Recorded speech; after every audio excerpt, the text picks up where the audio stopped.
Esta semana, o pacote econômico está completando um mês. Nós fizemos uma pesquisa para saber quais são as principais reclamações dos consumidores. Santa Edviges, a protetora dos endividados, deve estar fazendo hora extra para socorrer tanta gente com a corda no pescoço. No estado mais populoso do país, São Paulo, mais de 40% das pessoas que compram a prazo estão inadimplentes. O brasileiro nunca deveu tanto quanto agora e também nunca ficou tão inadimplente. A semana trouxe um número que retrata o drama do desemprego no país. O Brasil tem uma imensa força de trabalho subutilizada, que chega a 27 milhões de pessoas. Algumas já estão há 2, 3 anos paradas. No intervalo longo assim, os problemas vão virando uma bola de neve. Você vai ver agora histórias de quem investiu num imóvel, mas perdeu o emprego e agora ficou sem alternativa. Vai ter que devolver a casa própria.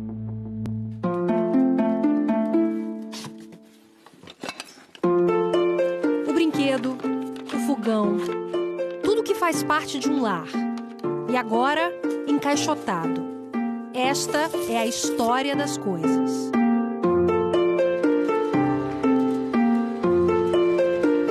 Depois de muitos anos trabalhando longe da família em construtoras na África, Alexandro deu entrada nesse apartamento em Aracaju. Você pensou em cada detalhe? Isso aqui foi tudo feito, planejado, foi tudo feito. Minha esposa, junto comigo, foi que fizemos todo esse projeto aqui. Quando eu olhava assim na loja, eu sempre tive esse desejo de ter um fogãozinho desse estilo. Até que Alexandro perdeu o emprego. Sem renda, teve que diminuir os gastos. E tinha um plano de saúde, que era particular, e pagávamos para poder justamente... Foram tudo cortado.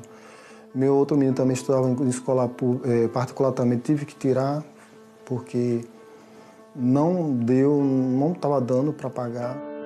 Começou também a vender as coisas. Todo o meu sonho, todo o meu sacrifício que eu fiz está ainda, assim, desmoronando. Eu já vendi televisão, armário da cozinha, vendi uma cadeira que eu tinha também de escritório. O carro? O carro eu já vendi em fevereiro, né? Já não tenho mais carro. Trabalho ele não encontra de jeito nenhum. Assim como acontece com quase 13 milhões de brasileiros.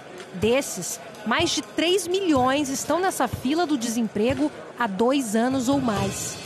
Tem ainda outros, 4,8 milhões, que até já desistiram de procurar trabalho. Esse número nunca foi tão alto, segundo o IBGE. Não é o caso ainda do Alexandro.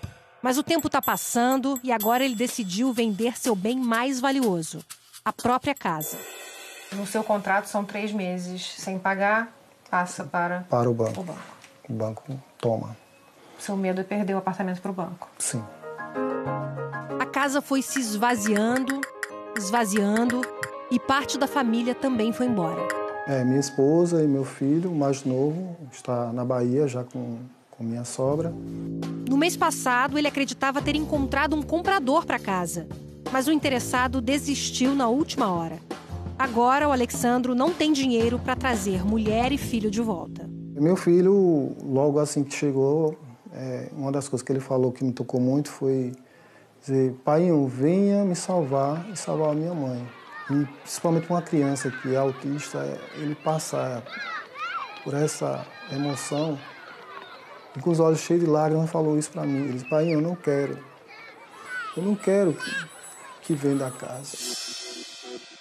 Foi com o filho na barriga que a situação financeira da Mônica entrou em colapso. Ela vivia com o marido, Sedivaldo, e a filha Isabelle, numa casa grande, de 235 metros quadrados, na cidade de Santo André, em São Paulo. Tinha 3 quartos. Na época, a minha sogra morava com a gente, então tinha um quarto para ela. Custou R$289 mil. Financiamento em parcelas a perder de vista. Conseguiram pagar por 5 anos, mas aí Sedivaldo também perdeu o emprego. E ela, que tinha 2 empregos, perdeu 1.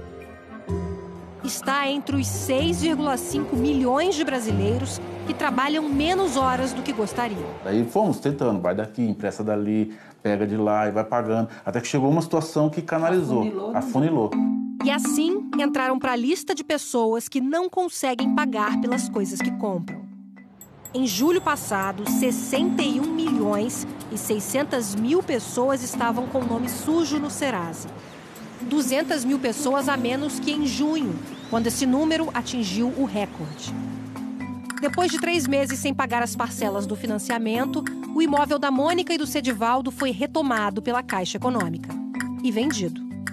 Foi quando eu fui lá tentar negociar o valor que estava em débito. Eles informaram, não, a gente não negocia mais. Agora é com jurídico. Perderam a casa e tudo que tinham pago por ela até então. Acabaram alugando essa aqui, de 48 metros quadrados. O Miguel nasceu 1 semana depois da mudança. Hoje está com 3 meses. O berço dele só cabe na cozinha. Quebramos o sofá para poder entrar. A parte dos armários de cozinha, que na mudança quebrou, foi jogado no lixo. Então teve que se adaptar a uma nova realidade, na qual, assim, eu ainda me sinto acuada. Eu não tenho vontade de receber ninguém na minha casa.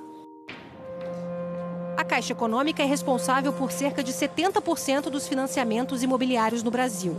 Só no primeiro semestre deste ano, a Caixa colocou à venda 19.485 imóveis retomados de inadimplentes.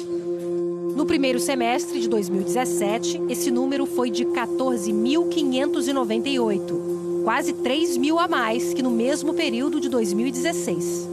Dá pra gente dizer que sim, a Caixa, por exemplo, está retomando os imóveis mais rápido. A Caixa está, pelo que a gente observa, pelos números, está sendo mais célere. Você verifica de 2015 em diante, a cada ano que passa, a Caixa está conseguindo colocar mais imóveis em leilão. Mas o banco garante que, antes disso, tenta de todas as formas uma renegociação. Então, o gerente da Caixa, as equipes da Caixa estão preparadas para poder orientar, para poder dar a melhor solução para que o cliente não fique inadimplente.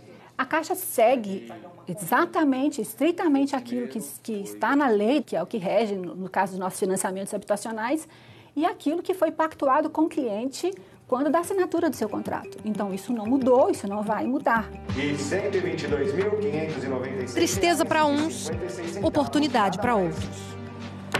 Vendido para Abrantes, passamos o lote do... Ela vai comprar abaixo do valor do mercado e ainda vai adquirir um financiamento do próprio banco. A gente não sabe se baixou o preço por causa da crise ou não, né? Mas aparentemente sim. E a gente se sente envergonhado. Sente? Eu me sinto. De não ter dado conta? De ter falhado? É isso? É. As pessoas falarem, olha... ela comprou e não paga. Entendeu? Como que você vai me comprar uma casa dessa sabendo que você não tinha condições de pagar? Eu tinha condições. Agora, algumas coisas que eles acumularam nos últimos anos estão empilhadas nos poucos cômodos da casa.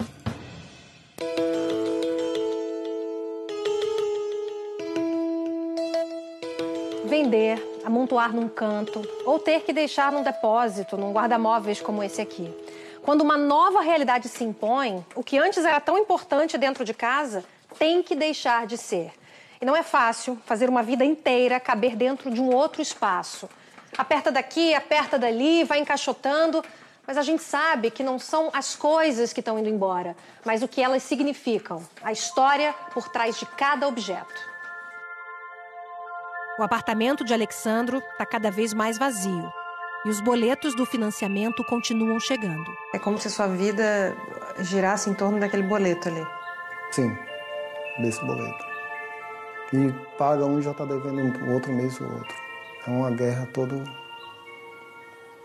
hora. E nós vivemos a mais longa crise econômica que o Brasil que a história do Brasil registra, mas a gente já começou a saída dessa crise, embora de forma lenta. Eles olham e ainda não enxergam a melhora. São poucas as coisas às quais eles ainda podem se apegar. O computador, por exemplo. que o Alexandro aproveitou para criar uma vaquinha online. E o celular, pelo qual o filho manda um recado inspirado numa campanha que tem visto na televisão. Meu nome é Rafael, eu tenho 9 anos. O que, Brasil, que eu quero é pra gente se juntar bem pertinho do nosso novo apartamento. Tristeza porque eu estava deixando também toda a minha história aqui. Né? Toda a nossa vitória, toda a nossa vida aqui.